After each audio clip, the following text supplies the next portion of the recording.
Hai anak muda, jangan kalian terpaku dengan fananya dunia ini. Karena di dunia yang fana ini tidak ada yang bisa melawan kehendak yang maha agung. Teruslah kalian berbuat baik, karena kebaikan akan mengalahkan kesesatan. Teruslah kalian bersemangat mengejar mimpi-mimpi kalian.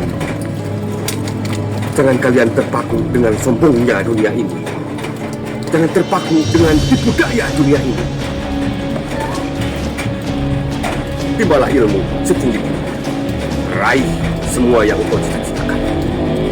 Karena aku, pendekar Turung Panci, sudah memiliki Sigel Aqua Galon yang bisa melawan kemungkaran dan ketidakadilan.